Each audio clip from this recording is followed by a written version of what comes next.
अगर श्री कृष्ण पांडवों के साथ ना होते तो क्या आज इतिहास दुर्योधन को खलनायक कहता? क्या कभी आपने सोचा कि जिसे पूरी दुनिया दुर्योधन कहती है शायद वो असल में सुयोधन था?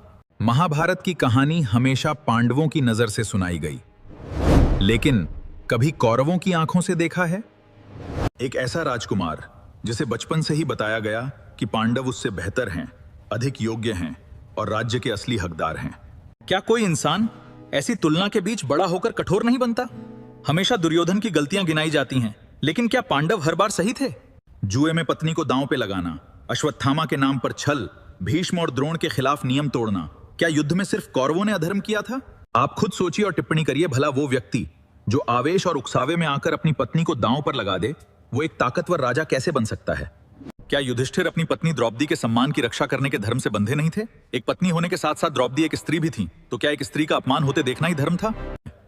द्रौपदी का अपमान महाभारत का सबसे काला अध्याय था और दुर्योधन उस अपराध से मुक्त नहीं हो सकता। लेकिन सवाल यह भी है, एक पति कैसे अपनी पत्नी को वस्तु की तरह दांव पर लगा सकता है?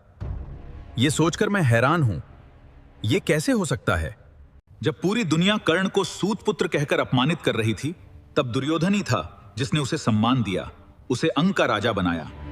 क्या एक बुरा इंसान इतनी सच्ची मित्रता निभा सकता है?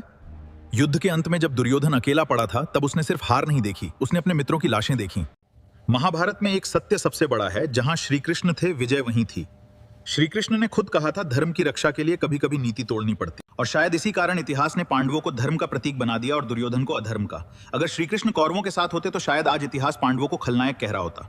महाभारत सिर्फ अच्छाई और बुराई की कहानी नहीं थी, वो इंसानों की कहानी थी, जहां हर कोई कहीं ना कहीं सही भी था और गलत भी। आप क्या सोचते हैं? कमेंट करें।